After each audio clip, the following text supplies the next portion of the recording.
All right. So today we're going to go over the slide deck success, right? It's important to have a good slide deck. Slide decks are used in presentations to kind of convey a message. They help with the PowerPoint, they help with the class. They're there to help as a component. They're a side aspect. Again, classes should be the main topic. The presenter should be the focus. The slide and the slide deck is just a visual aid, so it should not convey this story or the message that you're trying to give. It's a tool to help that. It's a kind of a sidekick, right, to the presentation. So keep that in mind. It's a sidekick to the presentation for success. So for this class, we're going to go over a couple pros and cons, some some bad examples that we want to avoid, and then we're going to go over tips and tricks on kind of running through a slide deck presentation and also kind of being a good tool to give information to your audience. And then lastly, we have some resources that we want to cover over if you want to make your own slide, kind of where to start and build a slide for yourself.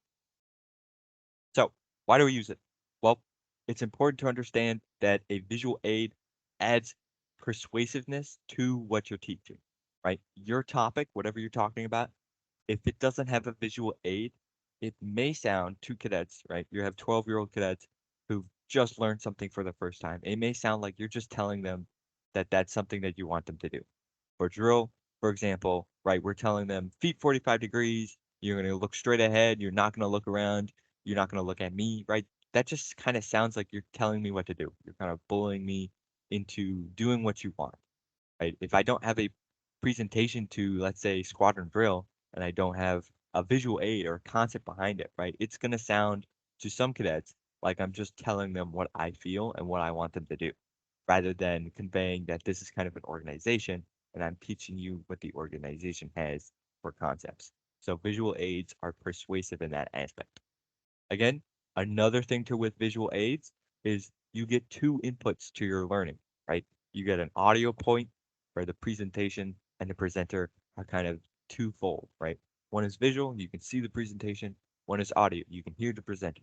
So you get kind of two ways of getting that message across instead of just one way, just trying to understand if they can just understand what you're saying, right? It's just one part of it. But if you have a visual aspect, you can try to get that message in with two different ways. Visual aids also kind of keep you on track and prepared, right? You know what's on the next slide, you know what's on the current slide. You can kind of keep track of where your presentation is going to go, how your class is going to fold, kind of what material you're going to cover. If you're just kind of talking on your own, right, a hip pocket class or something, it may start at a certain point. Let's say it starts with uniform, but then it goes into tips and tricks on how to iron your blues, right? That really folds into a different aspect of prepping your uniform. So having a PowerPoint really keeps you on track. It keeps the audience on track to understand what the material is and what you're trying to cover. Right? If you have a kind of list showing you what the next thing is you're going to cover, what the goal of the classes are, your audience can stay prepped knowing, okay, here's what pros, good, we got pros. All right, here's cons. All right, we got cons, right? They're going to run through that too with you. So it's kind of a tie back into the material you're teaching. Next, it shows the audience you care, right? Having a presentation, having a slide deck put up shows the material that you're teaching you care about, right? You understand the material, but most importantly, you care about conveying that material back to them. You want to teach it to them, you want to share that message to them. And a slide deck is something that shows visually that you've taken the time to prep that, be ready for them, and then of course, be ready to teach that material as well. So slide decks show that you care about the material and you want to show that and share that to them. So you care about the audience as well. That symbiotic relationship between you, your presentation, and the audience and their knowledge that you're trying to give them, right? So a lot of you may have heard by far the word death by PowerPoint. It's kind of this concept of throwing a whole bunch of stuff and making a boring presentation that nobody wants to listen to, nobody wants to sit in. They're usually long, 45 minutes and upwards, right? So it's a thing we want to avoid when it comes to making presentations and having PowerPoints. We want to avoid kind of this terminology and making our PowerPoints death by PowerPoint. So a couple of ways we can do that to avoid this is we want to avoid copy and paste. When it comes to regulations, things like that, we don't want to throw the regulation onto the screen. and just have them read it all off, right? That kind of takes away from us being the presenter, giving them that information. It now steals that from us as a presenter and it throws it onto the slide. So now if you're sitting in the audience, now instead of listening to the presenter, you have to read what's on the screen, right? It kind of pulls away from you being the one giving the content. And that's the important part. You want to be the content giver, not the slideshow. Again, that ties into kind of your visual clutter. If your presentation looks awful, no one is going to want to look at it. If your presentation looks awful, how are they supposed to know that you understand the material as well as they need to get information from you? So you want to make sure that that visual aspect of the presentation is good, it's clean. Doesn't have to be super fancy. There doesn't have to be like fancy animations or things like that. It just needs to look visually clean. Visual presentation needs to have that aspect, that professionalism almost that you carry to your presentations. So clean presentations are good presentations. And lastly, PowerPoint presentations don't kill, right? If the PowerPoint is bad, it doesn't kill the presentation. What kills the presentation is the people giving the presentation, right? If you have a bad presentation, but you yourself are the ones running through it, right? You're giving the overviews, you're doing the things for that, right? You again become the presentation. You become the content that the cadets are learning.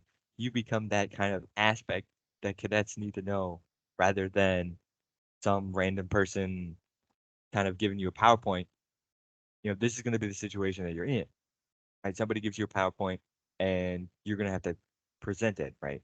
But sometimes you may get a PowerPoint that's death by PowerPoint. It's filled with copy and paste, things like that. So if you can take that and still give it with your presentation, right? Make it a positive impact, keep it short, keep it concise, give that information and knowledge that you want to give, right? You can still have a great presentation. But if you get a presentation and you mumble through and you get this monotone voice and you sound like you don't really care, you stand off in the corner, no movements, just kind of reading off the slide, death by PowerPoint. You want to avoid bad color contrast, overdone animations or sound effects. People, PowerPoint presentations don't kill presentations. People kill presentations, right? That sounds awful, horrible. I would immediately want to leave that class because I'm not going to learn anything. I'm just going to read off the slides like the presenter is, and I'm going to get through it as quick as the presenter can click through the slides. So you as the presenter are the one giving the information, giving that content. So don't let the PowerPoint steal that away from you. Don't let the PowerPoint become your teacher. You are the teacher. Keep that in mind. So here's a bad example. We got this very interesting transition. Again, transitions I have found actually lag. So this presentation is running at normal time. This is actually how it works. It is lagging this bad. So when you keep in presentations, lag in your presentation, lag in a video is going to take back from your actual presenting. So you want to make sure that your PowerPoint doesn't hinder your presentation. So again, here's a bad design, right? We got awful color contrast. I can barely read the slide. What happens if this was a large audience, right? I'm in the back of the class. I can barely read it because of the size, let alone that now you have this awful pink on this bright green, right? How am I supposed to read that? Well, if I can't read it as an audience member, but my presenter still reads it off, gives me the information I need to know, right? I just lost one visual aspect, but I still got the audio aspect of this presentation. I still took the material in, right? So that visual aspect may fail, but you have another channel, a second opportunity to give them that information, to let the audience learn, right? So even if you may misspeak, right? Mumble up your words or accidentally say something that doesn't convey to the message, your PowerPoint may be able to pick up that slack. So again, two different ways to give a presentation, right? Having two options for learning gets you a better chance that that information will stick. So going back to the PowerPoint here, again, a couple things. We're in the modern age. We have online technologies. This photo here is really awful, right? It's a picture of a wing patch. We could subsidize that out and get the wing patch logo, right? Get the actual logo here, the PNG image. That'll look much more clean, much more professional. We can use an online tool. We can get rid of that white background, right? That's going to look way better, way more professional. Any 3D effect, I find personally, kills a presentation, right? You got this awful drop down shadow. It doesn't tie in to the presentation, and it will lag the actual slide itself. So this is another aspect to that lag is actually coming from the computer trying to render this 3D shadow. So again, quick image, just throw it up. We can swap this out for something a little more professional, a little more crisp. If you go back to the beginning of the slide, we do have a nice logo on there, a nice PNG logo. So again, that just speeds up professionalism to your slide just like that. Another thing is when you're putting slides deck in, this copy paste text right here, this is copy paste text. We can figure out that real quick. It's just text that goes on and on. There's some spelling errors, there's some typos, right? It doesn't look professional and it goes off the screen. When you're going into the edit mode, that presentation will show the text and you'll be able to read all of it. But once you go into presenting mode, right, it cuts it off. So while you're doing a presentation, if you're making it, run through it. Go into present mode, run through the slides, make sure everything looks good visually so that when you present it to an audience, right, you know what it looks like. You know how it's going to act on you. So you're ready for any changes or hiccups when it comes to that. You're prepared for that. So again, I hit it. Horrible transition. It lagged so bad, it cut out. Now we got to wait for this to reload. Oop, went too far. Coming back. So again, see something like that, right? It loads so slow that I clicked the point twice and now we've kind of skipped over it. So don't worry about animations. Don't worry about slides, kind of transitions. I usually keep it clean and have no transitions. It adds a quick change. If I need to quickly jump around, I don't have to wait for an animation or cut an animation short. So again, it adds to the strength of me as the presenter, being able to control the PowerPoint when I want it to change, how fast I wanted to change. If I don't want to quickly run through this class, right? I don't want to have an animation slow me down and have to wait for an animation to run through.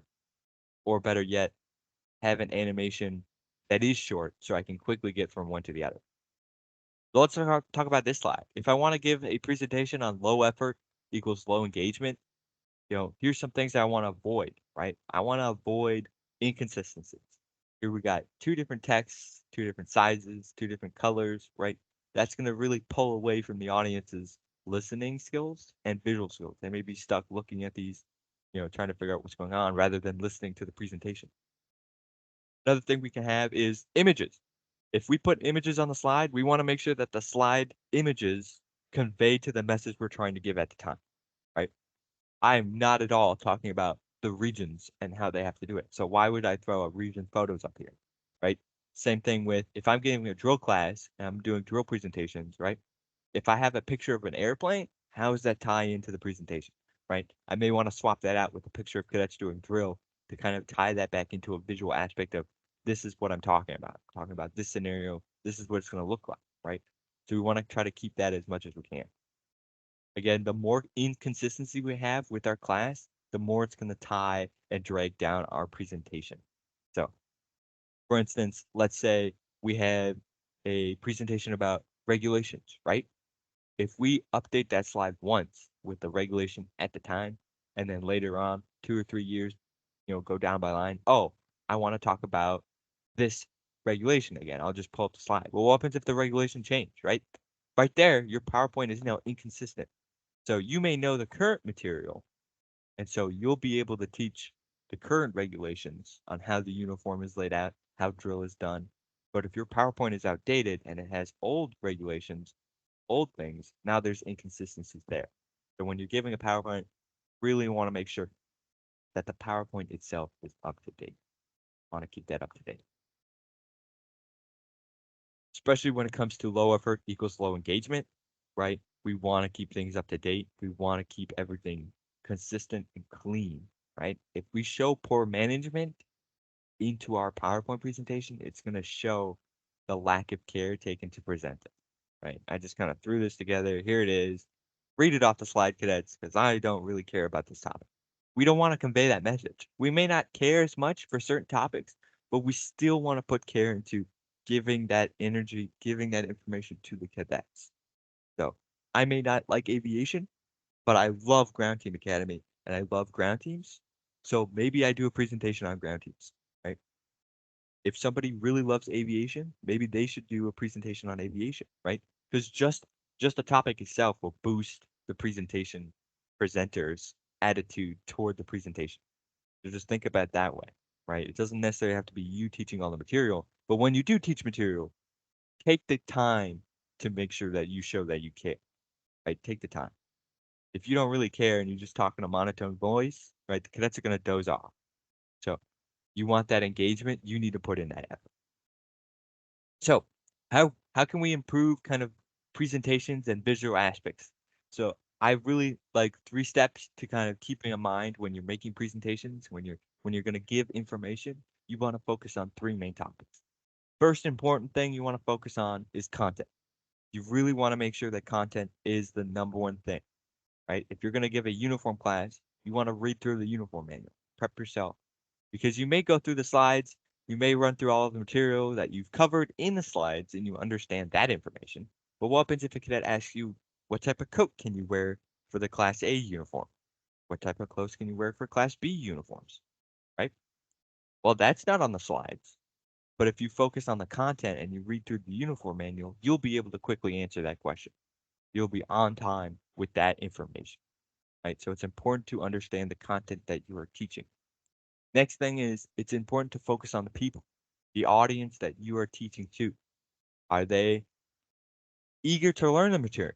Are they completely not eager to learn the material? They don't want to be here, right? That's something that we want to take into account when we're giving this presentation. If I have an audience that's willing to learn squadron drill, I don't need to really force upon the why we learn squadron drill, right? That's already covered, right? My class is already eager to learn the material.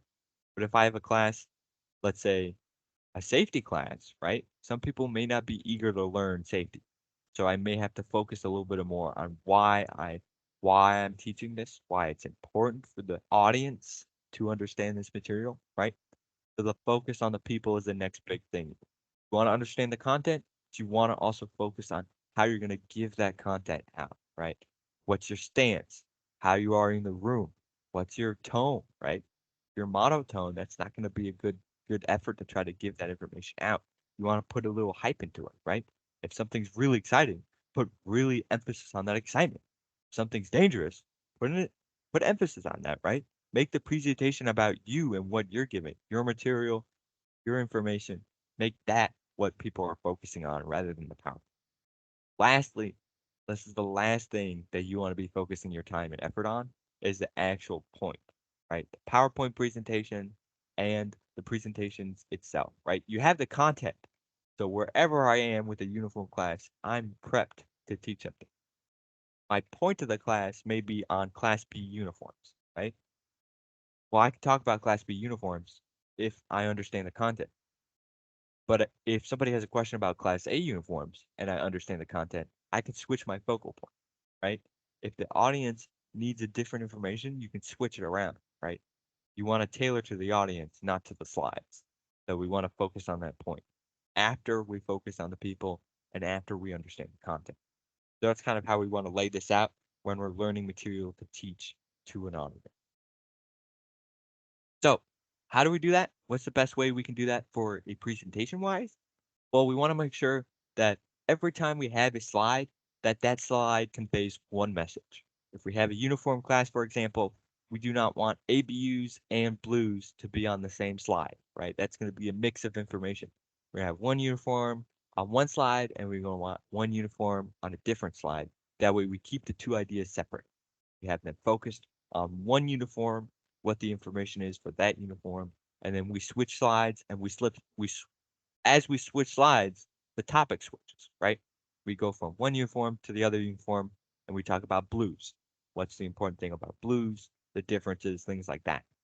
That way our ideas are separate and our visual aid also separates that with a mix of slides. When you're doing slides, the words on your slides also convey a message, right? So you want to keep it short. We don't want to put the whole uniform regulation on our slide, right? And kind of lead out with the presentation being from the slideshow rather than the presenter. So we want to make sure that we are the one that's going to give that information. We are going to be the one that's going to have all of the information kind of given to them. So that way they don't know what the hidden meaning is before I teach it to them, right? they should be learning at the level I give it to them. So that way they don't jump around on the slides, they don't jump around in the class, right? Get all confused on why we're teaching something and then jump back to it. It should be kind of flowing through with the class, with the ideas at start to finish, rather than kind of jumping around. If we're doing a class for drill, we don't want to have a slide that talks about falling in and then telling them how to stand at the position of attention, right? It's going to be a mix up. So we want them to kind of learn that while they're reading the slides at the pace we give it to them. So if our slides completely are unhidden, right, they tell us exactly what we're going to teach, right? They may start learning the next slide and stop paying attention to what we're talking about. So it's important that we, as the presenter, give the information out. Finally, don't read the slides, right? If you read each slide and you read the PowerPoint, the cadets will be like, why am I even listening to the presenter? At this point, we're going at the speed the presenter can hit the arrows on the keyboard to go through the next slide because I can just read it off with the presenter, right? So you want to be giving that information. The PowerPoints here serve as a guide on what information we're talking about. And then lastly, remember, as the presenter, you're the one giving that information to the audience. So you want to give it at that pace. If you have a slide that you put in that maybe your audience is really keen on, right? Then you can slow it down, expand upon the topic. If you have a slide that you understand that your audience already knows, you can quickly move through that, right? But you're still giving that information out. If you put a full paragraph of the uniform regulation on there, now you either gotta not read it and confuse your cadets on why you're not reading slides that had text, or now you've kind of jumped over some big text and they don't know what that said, right? But if you remove that and you just talk about the regulations that you want to touch on, you now control the information that they're learning, and they will feel a lot more secure and safe when they learn their material rather than wondering if they missed something in your class. So lastly, our tools and resources here. We have CAPP 1-2. This is going to be a guide to effective communication. This is really important when you read through this to understand that different ways of communication are possible, right? Especially when it comes to visual aids. We have online visual aids and we have in-person visual aids, our handouts, our papers, things like that. Those visual aids have different ways, right? Fonts, just fonts alone have different ways. Fonts on computers are a lot different to read than fonts on paper. So it's easier to read fonts on paper like uh, Dan Stiff, things like that, is going to be easier to read online, right? So just those two different things can tie into how well somebody can actually read the material visually, seeing what's on the screen or seeing what's in on paper. That's just in there. Next is our brand portal, right? Civil Air Patrol's brand portal has pre-built slides. So if you want a presentation that's already put together and you just want to put in the content, you have pre-built slides there to go, ready to go. You can pull them off there. They're ready to go just for you. Lastly is Civil Air Patrol Smug Mode, right? If you're looking for photos for Civil Air Patrol cadets or airplanes and you want a good quality photo, you can go to National's photo site and you can pull those off, put those in your presentations. You're ready to go with that. So wherever you want to go, whatever you want to build, these three materials are great for your starting point. If you want to start quickly putting things together, you want to know where you can find good photos, where you can find a good presentation to start out with, and you want to understand kind of how material and communication works. These are going to be your three good starting points. Once you get from there, you can kind of tie in. Maybe you use pre-built slides from Google. Maybe you use pre-built templates from PowerPoint, right? But as long as you put that content in and you are understanding of the material you're going to preach in your PowerPoint presentation, you're set. You're good. So again, keep it short, keep it simple to the point, and make sure that you are conveying the message of the information, not your slide. Your slide is just an assistant to your presentation. You are the presenter. So keep that in mind.